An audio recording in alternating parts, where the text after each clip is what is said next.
El siguiente segmento tiene contenido o opinión.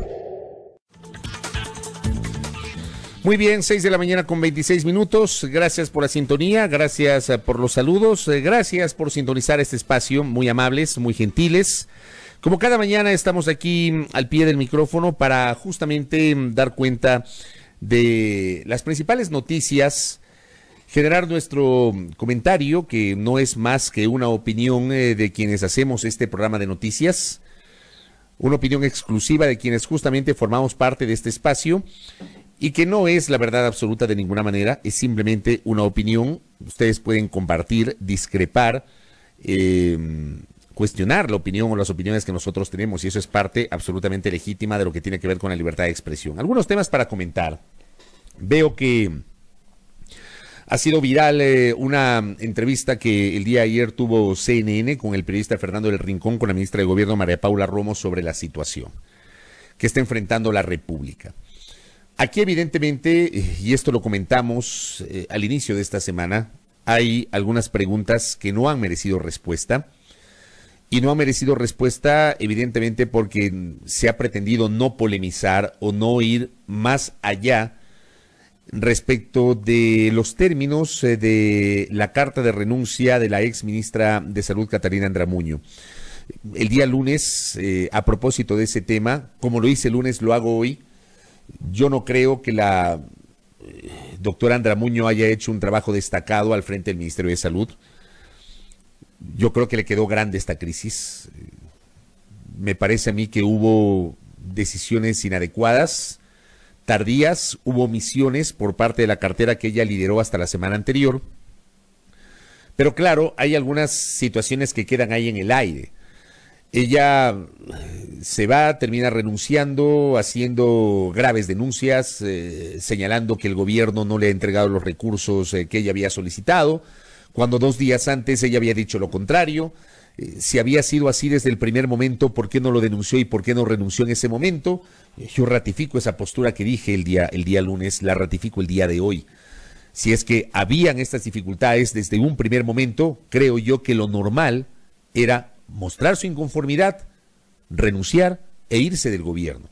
Me parece a mí que, de ser así, hubo un doble discurso entre lo que ella decía públicamente y luego lo que expresó a través de su carta de renuncia.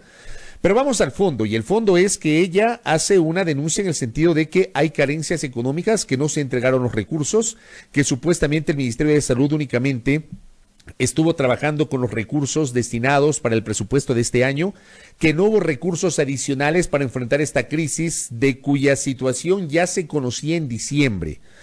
En diciembre, por ejemplo, ya se empezaron a conocer las primeras noticias de lo que estaba pasando en Wuhan, China, y luego, pues, en los siguientes meses, esto empezó a convertirse en una situación ya no de epidemia, sino pandemia, y se siente esta pandemia en prácticamente todo el planeta.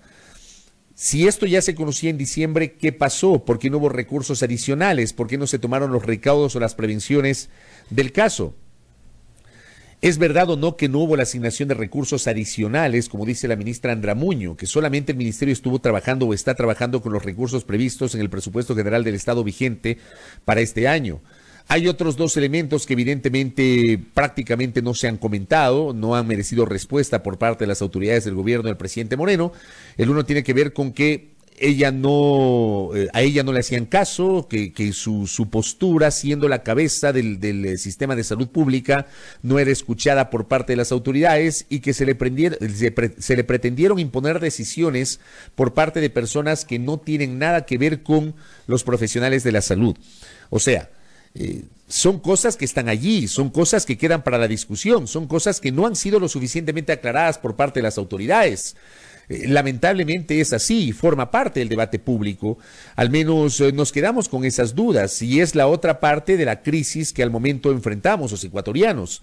Porque además, si hay recursos, como se dice, como dijo el domingo en la noche el vicepresidente de la República, como ha insistido el presidente Moreno, el propio segundo mandatario, varios de los ministros de Estado, que supuestamente recursos, etcétera, uno no entiende o no termina de entender por qué, por ejemplo, hay dificultades para que algunas personas puedan acceder a la toma de las muestras de laboratorio para la detección del coronavirus COVID-19. Ayer también quedaron algunas cosas en el ambiente, ¿no? El alcalde del cantón San Borondón públicamente anunció que tiene coronavirus COVID-19, pero que es asintomático y que no tiene síntomas. Entonces aquí viene la discusión, si no tiene síntomas, ¿cómo se dio cuenta que tiene coronavirus? Si no tiene síntomas, ¿cómo se le ocurrió hacerse un examen? Si se hizo un examen, ese examen fue avalado por el Ministerio de Salud a través del INSPI. Se supone que todo esto, aunque se lo haga de modo privado, es una cadena que debe pasar bajo la supervisión del Ministerio de Salud. Al menos eso es lo que nos han dicho. Entonces sí me llama poderosamente la atención que haya unos que tienen acceso a las pruebas de laboratorio y haya otros que tienen enormes dificultades para obtener o para acceder a esas pruebas de laboratorio. Hay gente, por ejemplo, ayer veía que una señora o señorita de Guayaquil, Luciana Salazar, me parece que se llama, dice que desde hace 8 días tiene síntomas, que hace 6 tomó contacto y sigue esperando que le vayan a visitar a la casa los médicos, que durante una semana ha permanecido aislada, porque no sabe, no tiene la certeza si tiene o no el COVID-19. Entonces, esa es una situación sobre la cual no hay la suficiente respuesta por parte de las autoridades y ahí es cuando uno empieza a reflexionar si efectivamente existen o no los recursos. Ayer el propio presidente del Consejo Directivo del IES, Paul Granda, reconoció en estos micrófonos que el Hospital de los Ceibos, que es uno de los hospitales más grandes que tiene la Seguridad Social en el Ecuador, ubicado en la parte norte de la ciudad de Guayaquil, es una infraestructura realmente enorme, pero ese hospital está prácticamente desbordándose, lo reconoció que estaba a punto de desbordarse. Entonces, ¿qué pasa con la atención médica? ¿La van a descentralizar? Le preguntamos si se estaba destinando a otros hospitales. Ayer, en cambio, leía a otra persona en las redes que decía que en el Teodoro Maldonado Carbo sí están atendiendo, que hay menos gente, pero todo esto hay que informarlo. Entonces uno puede sentir al final del día que la información no fluye de modo adecuado y que hay decisiones que no se las aplica en ese mismo momento. Y nos quedamos con una serie de preguntas sin respuestas. En la parte, por ejemplo, comunicacional, hay estos ejercicios de las ruedas de prensa virtuales, supuestas ruedas de prensa virtuales, donde las autoridades presentan sus reportes, los reportes de sus respectivas áreas, el reporte diario sobre el número de contagiados, las recomendaciones adicionales. Habemos periodistas que insistentemente hacemos preguntas y esas preguntas ni siquiera llegan a conocimiento del periodista que lidera la entrevista con la autoridad. Y así nos pasa un montón de periodistas. Las preguntas se quedan allí. Es un ejercicio que a ratos termina siendo completamente ineficiente. Uno entiende la coyuntura y las dificultades, pero sí creo que debería haber un contacto un poquito más directo con los periodistas, por ejemplo, a través de una rueda de prensa en la cual estemos enlazados, algunos comunicadores. Hay herramientas tecnológicas y podemos estar en simultáneo para que nosotros mismos hagamos las preguntas a la autoridad y no remitamos las preguntas por escrito para que nos den preguntando en el marco de estos diálogos que hay con las autoridades. Como digo, hay preguntas que lamentablemente no se responden. Ayer, adicionalmente, la directora del Servicio de Gestión de Riesgos, Alexandra Ocles, hizo un anuncio que evidentemente marca una nueva preocupación para los ecuatorianos y particularmente para quienes residimos en las provincias de Guayas y Pichincha. Hoy Pichincha está igualmente afectada y muy afectada. Guayas cerró ayer el registro con 885 casos. Solamente en la ciudad de Guayaquil 611. En el cantón San Borondón 104 casos, 67 en Daule, 42 en Durán. Y de allí el resto de casos se reparten, y 36 en el cantón Milagro. Y el resto de casos, 1, 2, 3, 4, se reparten en el resto de cantones de la provincia. Pichincha cerró con 108. O sea, lo que ha pasado con Pichincha en la última semana es que de 8 casos que tenía Pichincha, en una semana se incrementaron a 108 casos. Es complejo lo que está pasando en nuestra provincia. O sea, nosotros como que veíamos de lejos el tema que estaba pasando en Guayaquil, que estaba pasando en Los Ríos, que estaba pasando en Manabí. Pues Pichincha hoy se ubica en el segundo lugar y el incremento de casos se ha incrementado de modo exponencial en la última semana. Tenemos 101 casos en Quito, 6 en el Cantón Rumiñahui y 1 en Pedro Vicente Maldonado. Cito Guayas y Pichincha a propósito del anuncio generado ayer por Alexandra Ocles Padilla en su intervención de la mañana, el hecho de que ya no consta y ya no va a constar en el reporte diario de las autoridades del gobierno nacional el número de personas bajo cerco epidemiológico, porque en Pichincha y en Guayas el virus ya es comunitario. Esa es la denominada fase 3 del virus. Pasamos ya a la fase 1, que bien lo relatamos hace minutos. La fase 1 tiene que ver con la detección de un paciente primario. La fase 2, el cerco epidemiológico tras la infectación de personas cercanas o que tuvieron contacto con el paciente primario. Y la fase 3, que tiene que ver con que el virus ya es comunitario, es decir, en este momento no se sabe quién le contagió. Esa es la fase 3. El virus ya está allí y por eso se nos ha pedido una serie de recomendaciones, que tomemos los recaudos, que estemos con mascarillas, que vayamos con guantes al supermercado o a la farmacia, que estemos en la casa, que solamente salgamos en condiciones o en situaciones netamente necesarias. Y la decisión de impulsar el toque de queda a partir de las 2 de la tarde, medida que ya comenzó a regir aquí en el Ecuador, y que hay que respetarla. Entonces, el virus ya es comunitario y esto evidentemente marca la necesidad de tomar mucha más conciencia de lo que está pasando en el Ecuador con justamente la presencia del coronavirus COVID-19. Así que hay una serie de preguntas, insisto, preguntas que no tienen respuesta por parte de las autoridades. Ya habrá tiempo seguramente de que nos respondan otras inquietudes, ¿no? Que tal vez en este momento, fruto de la coyuntura, van a quedar allí. En la Asamblea Nacional ya se habla de la posibilidad de un enjuiciamiento político o al menos de un trabajo de fiscalización contra la exministra Catalina Andramuño.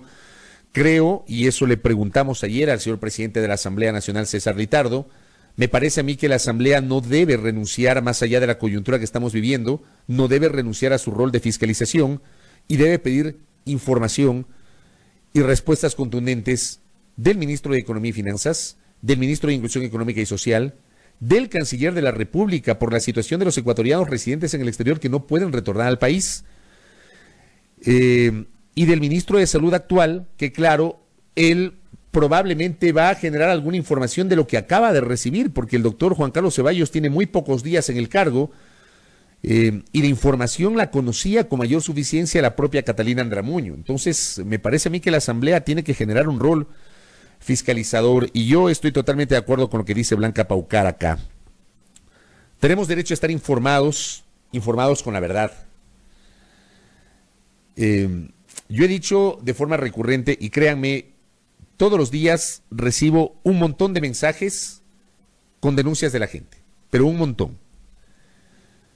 Es imposible que en este momento podamos verificar esa información por las condiciones sanitarias que enfrenta la República, pero leo muchísimos mensajes, créanme, muchísimos mensajes de gente de aquí de Quito, de otras ciudades, que plantean inquietudes en torno a la veracidad de las cifras oficiales y de la información generada desde el gobierno.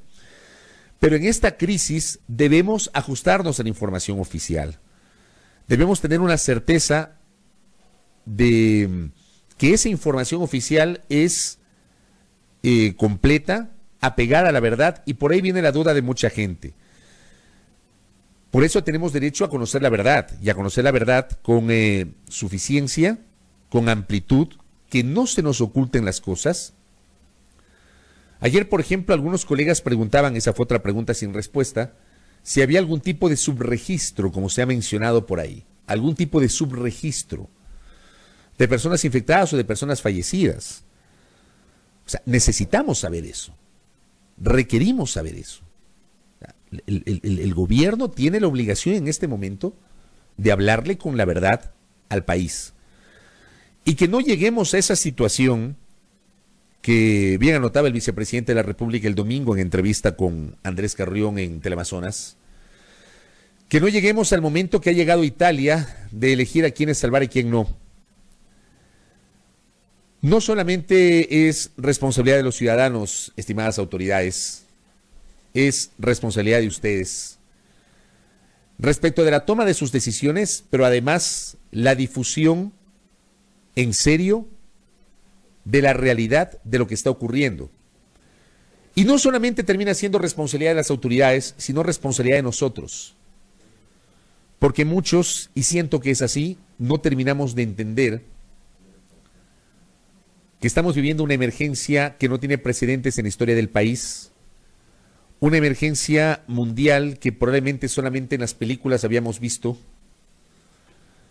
una emergencia que no se compara a otro tipo de epidemias como el ébola o el SARS, que no llegaron a estas latitudes del planeta. El coronavirus está aquí y nos ha abocado a enfrentar una situación totalmente inédita para todos. Implica que nosotros también respetemos las reglas del juego.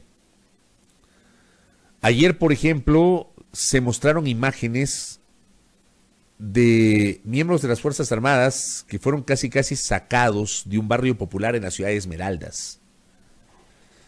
Esta imagen fue muy viral el día de ayer. Gente que se resistía a cumplir con el toque de queda. Aquí va a haber la eterna discusión de que las condiciones climáticas, de que el calor, de que la humedad, que no sé qué, o sea, va a haber esa discusión. Pero es preciso que nos protejamos en lo que cabe, en lo que se pueda. Sin dejar de ver o sin dejar de analizar ese otro país, porque bien hemos anotado en estos mismos micrófonos, aquí tenemos dos países, un país formal, de aquel trabajador en relación de dependencia que tiene su cargo, su trabajo, que está haciendo su teletrabajo, que se puede quedar en casa, de aquel profesional que no tiene relación de dependencia, pero que tiene su actividad definida. Aquí tenemos un país, el país más formal, pero también tenemos ese país profundo, ese país informal, donde miles de ecuatorianos no tienen empleo y todos los días tienen que hacer malabares, literalmente malabares, para poder parar la olla y llevar algo de sustento a sus hogares. ¿Cómo hacemos con esa gente? Hay iniciativas que han sido anunciadas por el gobierno, dimos lectura hace minutos a una de ellas, pero obviamente no se va a poder llegar a todos. Es físicamente imposible que se pueda llegar a todos. Entonces, insisto, los ecuatorianos, estimadas autoridades del gobierno, los ecuatorianos necesitamos saber la verdad.